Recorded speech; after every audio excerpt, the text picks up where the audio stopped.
in 20 years at IESE, right, you start teaching, you do research, and from time to time you make companies and you are found in certain specific situations, and one of them I would like to share with you. Right? It happened once upon a time, like 4 years ago, that Arantxa called me on the phone. Arantxa was at that time, and still is, the management development head of a middle-sized multinational, like 8 billion worldwide, like 2,000 people host country, right, 6,000 people elsewhere, and says, "Hi, Carlos." I say, "Hi, Arantxa, nice talking to you." She's a very nice woman. And she starts telling me, "What are you doing on Wednesday afternoon?" I say, "What's that, Arantxa?" It's not kind of an odd way to start a conversation, right? And I say, "Well, I've got class in the morning back at the IESE, right? What do you want me to do in the afternoon?" Because the problem is that Arantxa is not the kind of person that you're going to say no, right? So when she tells you, "What are you doing on Wednesday afternoon?" you know you're going to be somewhere on Wednesday afternoon. So, "Yes, Arantxa, what do you want me to do?" "Well, we are gathering the 190 people from top management on the organization in Barcelona." Right? You see the connection, right? Where I was going to be on Wednesday afternoon, right? Somewhere in a hotel in Barcelona in front of 190 people. "And what do you want me to do?" Say, "Well, I had a keynote speaker, he failed. Can you substitute?" "Of course, Arantxa, of course I can do it for you. What do you want me to do?" "You've got 3 hours to talk about decentralization." I mean, you guys know that unit of time at IESE, it's about 75 minutes. So you give me 3 hours, and I know I'm going to get lost, right? And you start thinking, of course, you say, "Yes, Arantxa, I'm going to do it, of course." But the next thing is, what am I going to do? So you think, what's the IESE? We use case. I'll find a case to use there, for sure. Make a small 20 minutes lecture at the start, another one at the end, and put the case in the middle, and for sure with the case I can do something.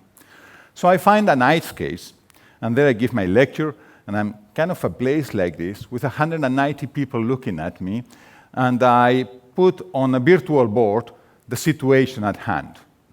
It's about 2 people, 2 managers on small divisions of this 20 billion company, that have about 5% of the sales and have to make a decision that's going to affect the next 20 years for 50% of the sales of the company. You get it? 20 billion, 5% of the sales affecting the next 20 years of 50% of the company. Everything is on the blackboard, and I look at them and say, "Can I ask you a question?" They'll look at me and say, "Yeah, you asked some of them, and nobody was relevant." None of them was relevant, right? So what's the next question? "Let me ask you a question for now. Would you let them make the decision?" I had this kind of power vote. You press yes, A, you press B, and it's no, and then there is a machine down that counts the votes and you can project them, right? So I go to them, press A, say yes, press B, say no, right? Vote. Guess what the answer was? 50-50. It looks like a magic trick. So I immediately look to the back of the room, look at the technician, "Did it work?" The technician says, "Of course it has worked." And I say, "Well, I don't ask, can we ask again?" The guy says, "Yes, do it again." Again, would you let them make the decision? Guess what the answer was? 50-50.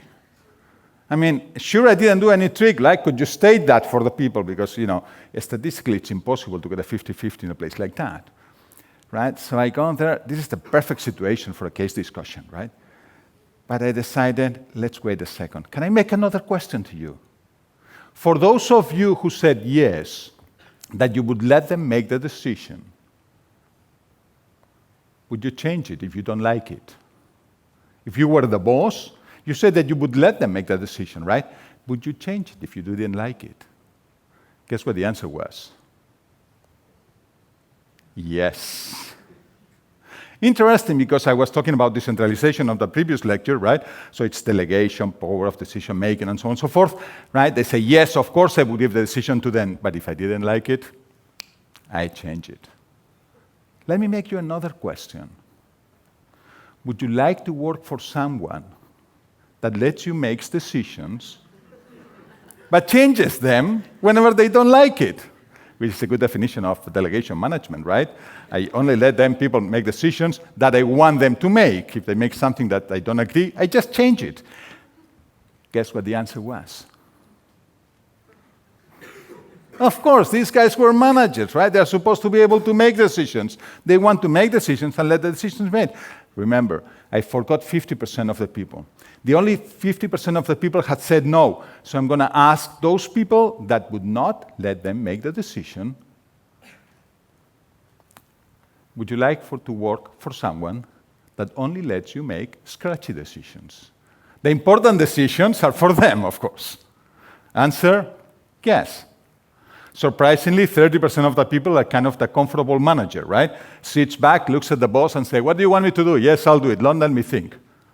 But the other 70% were saying, no, I don't want to work for myself. If you put the two things together, what you get, basically, is that 70 or 80% of the people in that audience would not like to work for themselves. They wouldn't like themselves as bosses. This is interesting. The question is whether this company is an odd company, it's a strange company, it's an outlier of all managers in the world. So I decided to keep on using the case in executive education at IESE. And it holds. When you start making the same questions in all the programs in these rooms around here, right, it comes out that 70 or 80% of the people don't want to work for themselves. I'm not talking about entrepreneurship.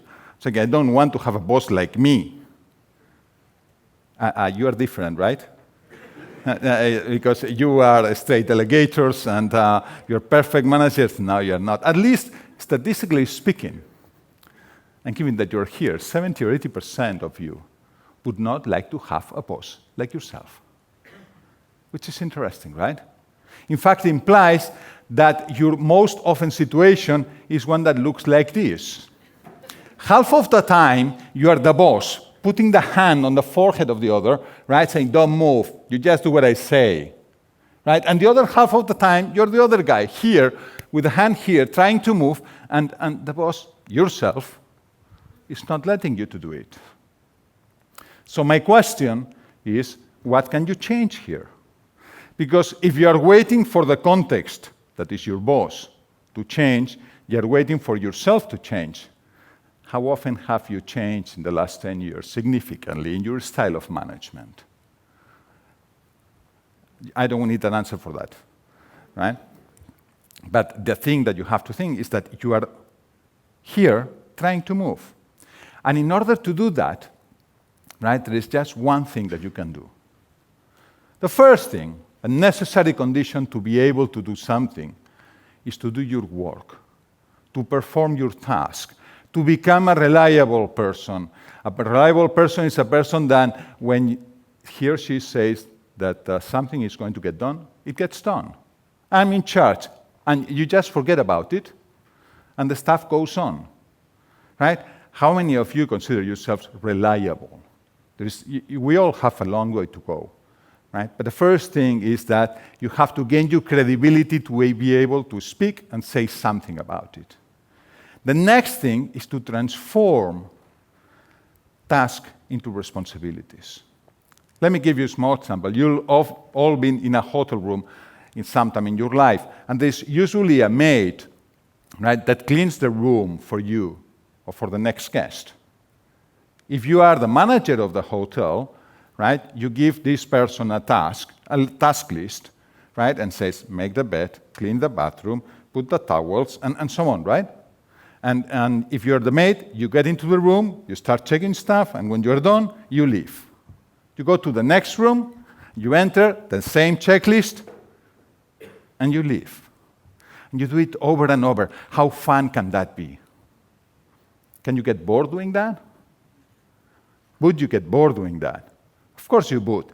But there is a different issue that you can do. If suddenly, on top of that checklist, you put a sign saying, make a home out of a hotel room. Suddenly, all these tasks that are on the checklist become a means to an end. Before they were just the end, they become a responsibility. And then when you look at the checklist, yeah, you go on checking, but you can think that this bottle should be here instead of here, or that you should change something that it's not on the task list, because you've transformed tasks into responsibilities.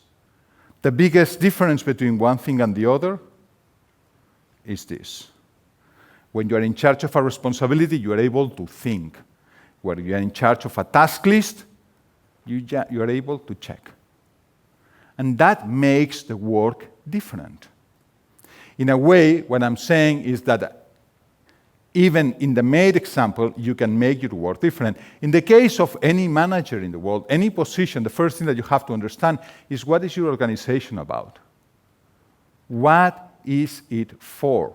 Which has 3 dimensions, only 3 because I know that if I say 4, nobody will remember, right? So one, what is this business about?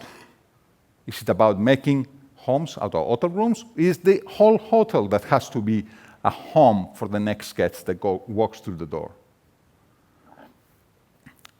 How am I going to do it? How is the organization do it? How do all the activities within the organization coordinate within each other so that that business can be performed? And the third one, which is the most difficult one, how are you going to make things better? Because things have to change. And if we don't change these things, if we don't change the business out of the ground up from each individual, the business doesn't change. The next thing is, well, I had a task list here. So what am I doing here? Put it in a different way. I had a task that has become a responsibility, and the next thing I have to do is, how do I contribute to this business? How do I contribute to getting things done around here? Not my things, but the things of the people that connect to me. How do I contribute to make things better? If I do this, I've gone beyond the task. And if I go beyond the task, the first thing that I'm going to do is I'm going to change my job. From a boring job to a fun job.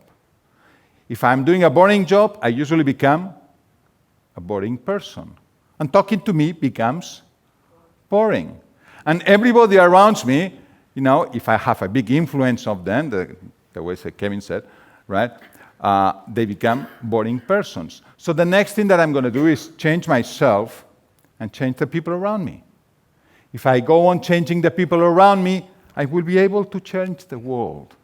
But furthermore, I might be able to become the boss I would like to become. Thank you.